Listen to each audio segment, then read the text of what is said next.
لله الحمد لله نحمده ونستعينه ونستغفره ونعوذ بالله من شرور أنفسنا ومن سيئات أعمالنا من يهده الله فلا مضل له ومن يضلله فلا هادي له ونشهد أن لا إله إلا الله ونشهد أن محمدا عبده ورسوله أما بعد فأعوذ بالله من الشيطان الرجيم بسم الله الرحمن الرحيم يا أيها النبي إنا أرسلناك شاهدا ومبشرا ونذيرا وداعيا إلى الله بإذنه وسراجا منيرا صدق الله العظيم. نبی علیہ الصلوۃ والسلام کی حیات طیبہ کو ہم مختصراً ذکر کر رہے تھے. 7 ہجری تک کے واقعات مختصر آپ حضرات کی خدمت میں گوش گزار کیے تھے.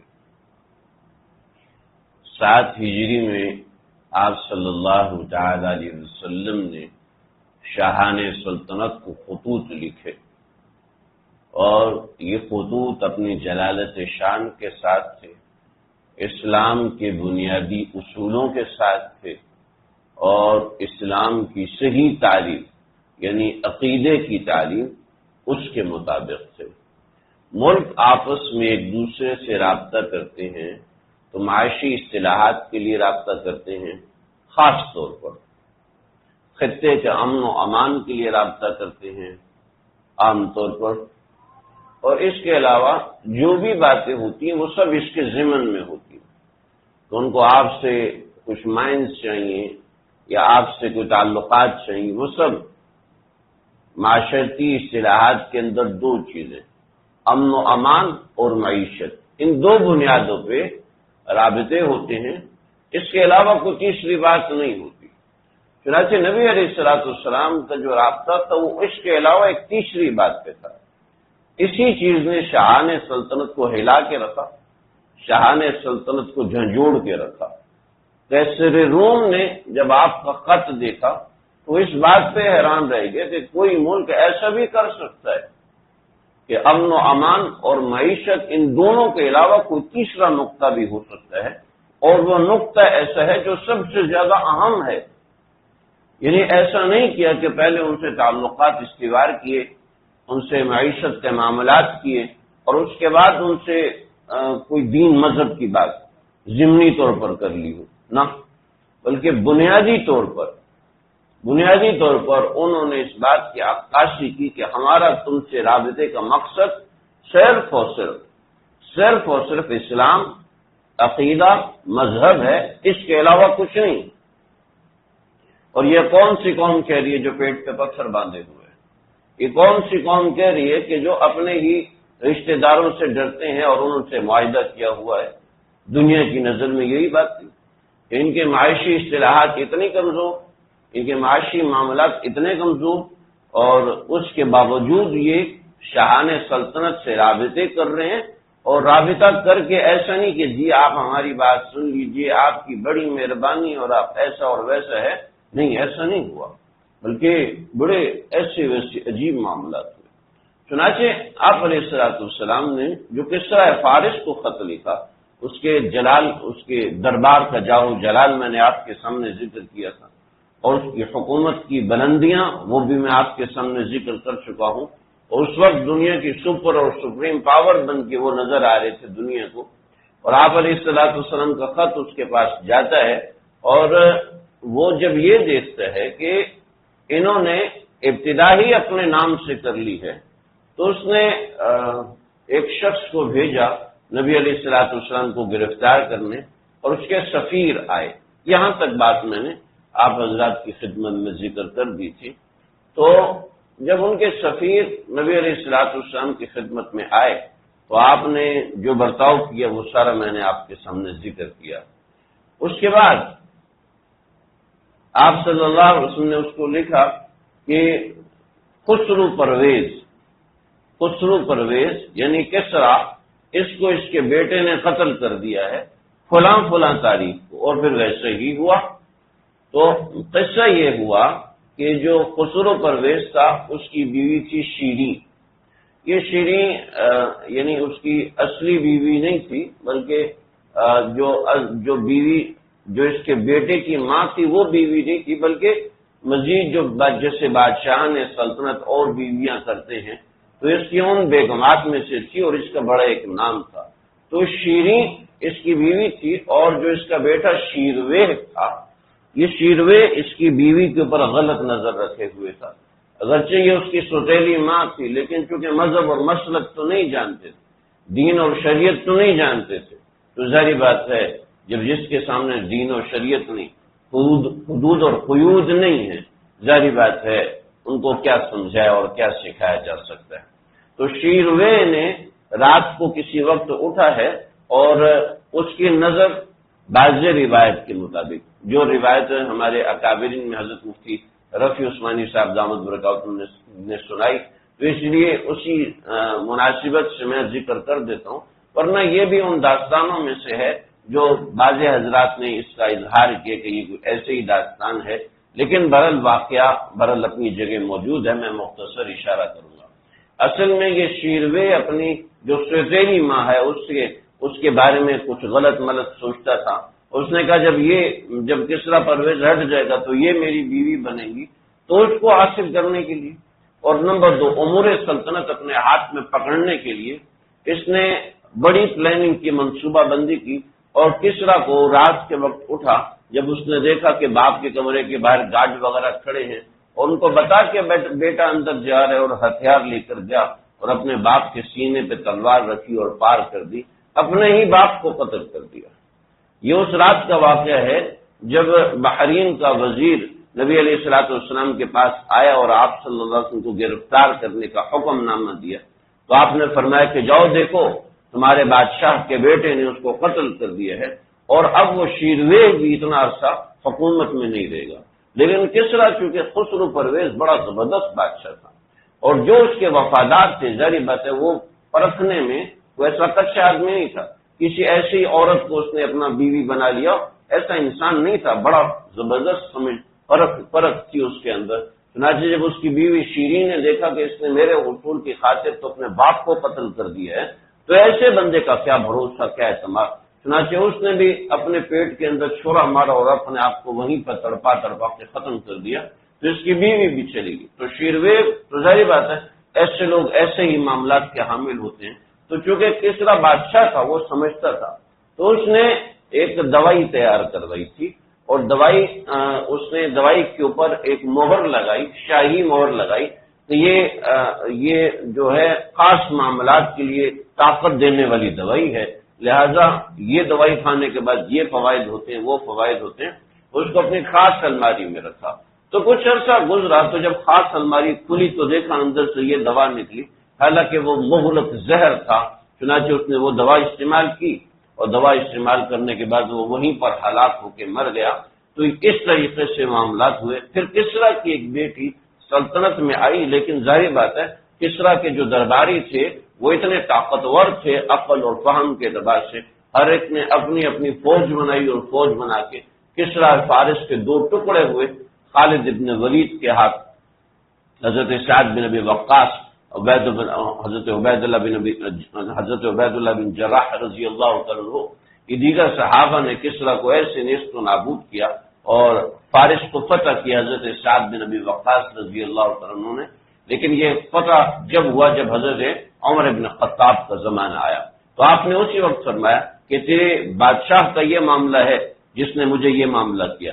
جب شیروے بادشاہ بنا تو اس نے بحرین میں خط لکھا کہ بھئی جو معاملات، وہ جو خط آیا تھا عجمی بھائی کا، ان کا جو خط آیا ان کو ان کے اسی حال سے چھوڑ دیا جائے، آپ واپس آ جائیں اور میری بیعت لیں۔ لیکن اس کی بیعت لیتے لیتے وہ بھی چل بسا، اور اس کے بعد اس کی بیٹی آئی اور بیٹی کی بغاوت ہو گئی، اور کسریٰ یوں ٹکڑے ٹکڑے ہو گیا اور ختم ہو گیا کہ نبی علیہ الصلوۃ والسلام کا خط انہوں نے ٹکڑے کیا تھا۔ قیصر روم نے اپنی وصیت میں خاص طور پر لکھا تھا کہ اگر یہ خط ہماری سلطنت میں جب تک رہے گا تو یاد رکھنا ہماری حکومت رہے گی، جب یہ خط ہماری سلطنت سے نکل جائے گا تو ہماری حکومت بھی ختم ہو جائے گی۔ پیغمبر علیہ الصلوۃ والسلام کے خط کا یہ معاملہ ہے، اور آپ صلی اللہ علیہ وسلم کے خطوط کی برکات ہیں۔ چنانچہ روایتوں میں آتا ہے حضرت عثمان بن عفان، مسجد قباء کا جو گنبد ہے، سامنے والا محراب ہے، اس محراب کے بالکل سامنے ابھی تو اس سال ڈیولپمنٹ کر دی، سب بند کر دی. پہلے یہاں پر فوارے ہوتے تھے، تھوڑی سی پرانی تصویر دیکھیں گے تو اس میں پتہ چلے گا. وہاں پہ فوارے ہوتے تھے، اس فوارے کی جگہ پر بیر خاتم تھا. بیر خاتم اس کنویں کو کہتے ہیں جس میں نبی علیہ الصلوۃ والسلام کی انگوٹھی گری تھی. ایسا تھا کہ کنویں کی منڈیر کے اوپر بیٹھے ہوتے تھے. عرب میں گرمی زیادہ ہوتی ہے تو لوگ عام طور پر کنویں کی منڈیر کے اوپر کپڑا باندھتے ہیں، ململ کا کپڑا باندھتے ہیں. بڑی سی منڈیر ہوتی ہے، اس کے پورے کے اوپر کپڑا باندھتے ہیں اور پھر اس کپڑے کی مضبوطی کے حساب سے اس کپڑے کے اوپر بیٹھ جاتے ہیں. تو نیچے سے ٹھنڈک آتی ہے، اسی کے اوپر سوتے ہیں. بہت سے ایسے معاملات، یعنی یہ ان کا ایک شغل ہوتا ہے. تو ورنہ عام طور پر وہ منڈیر پہ بیٹھے رہتے ہیں کہ اندر سے نیچے پانی کی ٹھنڈک آتی رہتی تھی، وہ پرسکون ہوتے تھے. تو حضرت عثمان بن عفان رضی اللہ عنہ نے جو انگوٹھی نبی علیہ الصلوۃ والسلام نے خطوں پہ لگائی تھی، جس کے ذریعے سے مہر، وہ انگوٹھی آگے منتقل ہوتی گئی حضرت ابوبکر کے پاس، پھر حضرت عمر کے پاس، پھر حضرت عثمان کے پاس. تو 6 برس تک وہ انگوٹھی رہی. 6 برس کے بعد ایک واقعہ ہوا کہ اس انگوٹھی کو ایک غلام کو پکڑایا اتار کے کہ میں کہیں جا رہا ہوں. غلام کو پکڑایا تو غلام پکڑنے لگا تو وہ انگوٹھی ہاتھ سے چھوٹی. وہ انگوٹھی کنویں میں گری ہے. حضرت عثمان نے سارا کنواں کھدوا دیا، صاف کروا دیا، لیکن وہ انگوٹھی نہیں ملی. سارے اس کی کیچڑ کو، پانی کو چھنوایا، لیکن وہ انگوٹھی من جانب اللہ کہیں غائب ہو گئی. تو جب وہ انگوٹھی غائب ہو گئی تو اس کے بعد سے حضرت عثمان کے زمانے میں سبائیوں کے فتنے شروع ہوئے اور طرح طرح کے معاملات ہوئے، جس کی انتہا یہ ہوئی کہ سیدنا عثمان بن عفان شہید ہوئے اور پھر حضرت علی سلطنت میں آیا. پھر حضرت علی اور حضرت معاویہ کے آپس میں معاملات ہوئے. تو یہ یعنی انگوٹھی جب تک موجود، تو فقہا نے لکھا ہے کہ جب تک وہ انگوٹھی موجود تھی تب تک مدینے میں امن و امان کی بڑی زبردست صورتحال رہی. اور جب وہ انگوٹھی گم ہو گئی تو اس کے بعد ایسے معاملات ہوئے. تو ایسے جب تک خط موجود رہا ہرقل کے پاس، اس وقت تک ان کے ہاں سلامتی رہی. اور جیسے ہی خط آگے پیچھے ہوا تو قیصر روم بھی تباہ و برباد ہو گیا، کسرا بھی ایسے ہی تباہ و برباد ہوا. تو نبی علیہ الصلوۃ والسلام کی وجود مسعود کی بڑی برکتیں ہوتی ہیں. کوئی اس کو محسوس کرے، کوئی اس کو سمجھے تو ایک الگ بات ہے. تو اس کے بعد آپ علیہ الصلوۃ والسلام کا اگلا خط جاتا ہے نجاشی کے پاس. نجاشی جس کا نام اصحم تھا، روایت میں اصحم آتا ہے یا اصحما آتا ہے. نجاشی ان کا لقب ہوتا تھا، الف صاد میم ہا اور پھر ہا. تو یہ اصحما یہ بادشاہ تھا، نجاشی حبشہ کا بادشاہ تھا. اس کے بعد آپ صلی اللہ علیہ وسلم کا خط گیا. حضرت امیہ بن عمرو الضمری رضی اللہ عنہ وہ خط لے کر گئے ہیں، اور یہ خط جب نجاشی کے پاس پہنچا ہے آپ صلی اللہ علیہ وسلم نے اس کو اس میں دعوت دی تھی. بڑا زبردست خط ہے کہ اے اہل کتاب، ہم تمہیں اس کلمے کی طرف بلاتے ہیں جو میرے اور جو ہمارے اور تمہارے درمیان مشترک اور ایک کلمہ ہے، لہذا تم اس کو قبول کرو اور وغیرہ وغیرہ. آپ صلی اللہ علیہ وسلم کی اس فرمان کو جب نجاشی نے سنا تو حضرت نجاشی نے اس خط کا جواب لکھا. بڑا ہی پرسوز جواب ہے کہ یا رسول اللہ، میں گواہی دیتا ہوں کہ آپ اللہ کے رسول اور پیغمبر ہیں. میں آپ کے چچا کے بیٹے یعنی حضرت جعفر بن ابی طالب رضی اللہ عنہ، میں ان کے ہاتھ پہ اسلام لا چکا ہوں، اسلام قبول کر چکا ہوں. اگر آپ اشارہ فرمائیں تو میں خود آپ کی خدمت میں حاضر ہوں گا اور خود آپ کی خدمت اقدس میں بیٹھوں گا. ورنہ ابھی میں اپنے بیٹے کو اپنا نائب بنا کے بھیج رہا ہوں اور اس کے ساتھ 60 اور لوگوں کو بنا کے بھیج رہا ہوں. یہ آپ کی خدمت میں آئیں گے اور جو احکامات آپ کی طرف سے ملیں گے ہم اس کے مطابق عمل کریں گے، اور آگے کے کیا معاملات کرنے ہیں وہ آپ جیسے ارشاد فرمائیں گے ہم ویسا کریں گے. یہ خط آپ علیہ الصلوۃ والسلام کو ملا.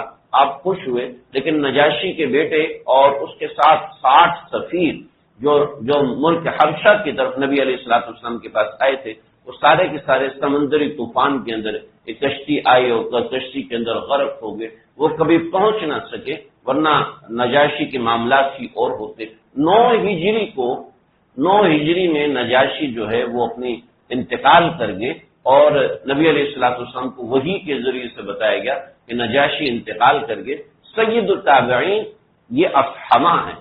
ان تابعین میں جو سب سے اونچا مقام ہے وہ حضرت اصحما یعنی نجاشی کا ہے، جو کہ تابعین میں سب سے اوپر ہیں. اس کے بعد دیگر حضرات سعید المسیب آتے ہیں، اویس قرنی آتے ہیں، ان کا مقام بعد میں ہے. لیکن سب سے اونچا مقام تابعین کے اندر وہ نجاشی کا ہے، اصحابہ کا ہے۔ تو آپ صلی اللہ علیہ وسلم نے، اس کی وجہ یہ ہے کہ آپ صلی اللہ علیہ وسلم نے اپنی زندگی ہی کے اندر ان کی غائبانہ نماز جنازہ پڑھی۔ آپ صلی اللہ علیہ وسلم سب صحابہ کو لے کے مسجد سے باہر نکلے اور جنازہ گاہ میں آئے، یا رسول اللہ جنازہ تو ہے نہیں، آپ نے فرمایا کہ نجاشی کا جنازہ اللہ نے میرے سامنے رکھ دیا ہے، درمیان کے سارے فاصلے ہٹا دیے۔ پھر آپ صلی اللہ علیہ وسلم مسجد سے باہر نکلے اور آپ صلی اللہ علیہ وسلم نے وہاں پر غائبانہ نماز جنازہ پڑھائی۔ یاد رکھیں، نبی علیہ الصلوۃ والسلام نے صرف ایک شخص کی غائبانہ نماز جنازہ پڑھی ہے، وہ یہ نجاشی ہیں۔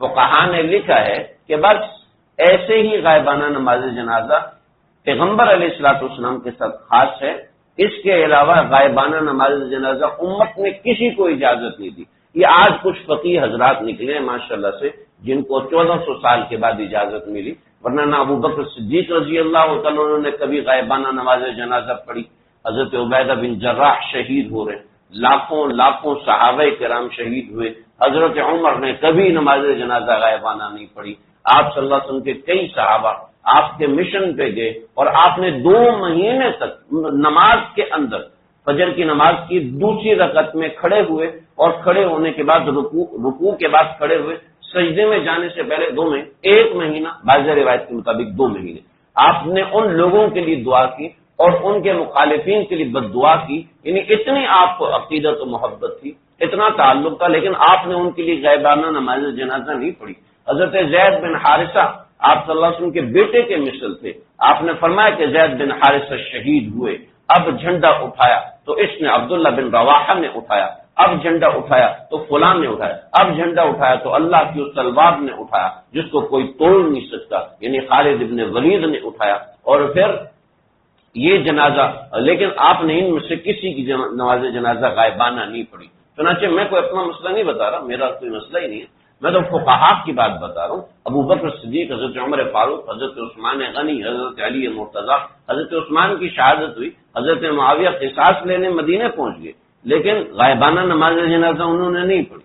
چنانچہ فقہا کا اصول ہے، صحابہ کرام نبی علیہ الصلوۃ والسلام کی زندگی سے ثابت ہے کہ غائبانہ نماز جنازہ وہ صرف نبی علیہ الصلوۃ والسلام کے ساتھ خاص تھی، اور وہ غائبانہ ہمارے لیے، ہمارے حساب سے، ورنہ نبی علیہ الصلوۃ والسلام کا خود فرمان ہے کہ آپ کے سامنے جنازہ پہنچا دیا گیا تھا، وہ فاصلے ہمارے لیے ہوتے ہیں، فرشتوں کے لیے فاصلے نہیں ہوتے، اور پیغمبر تو فرشتوں سے افضل ہوتے ہیں، تو ان کے لیے کوئی فاصلہ نہیں ہوتا۔ ہم 3 ڈائمینشن میں جیتے ہیں، پیغمبر تو اس سے مبرہ ہوتے ہیں، پیغمبروں کے لیے کوئی فاصلہ، آسمان سے زمین کا فاصلہ ان کے لیے کوئی فاصلہ نہیں ہے، لیکن فاصلے ہمارے لیے ہوتے ہیں۔ چنانچہ غائبانہ نماز جنازہ صرف ان کے لیے، لہٰذا یہ جو ابھی حکومت کی طرف سے ایک اعلان آیا ہے کہ جناب جمعے کے بعد سارے اسماعیل ہنیہ صاحب جو شہید کر دیے گئے ہیں، حماس کے سربراہ، اس امت کا ثبوت، جناب ان کی غائبانہ نماز جنازہ پڑھائی جائے، تو مسئلہ سمجھ لیجیے کہ آج اتفاقاً مسئلہ بھی آ گیا اور جناب حکومت کی طرف سے اعلان ہے، تو اس لیے غائبانہ نماز جنازہ ایسا نہیں ہے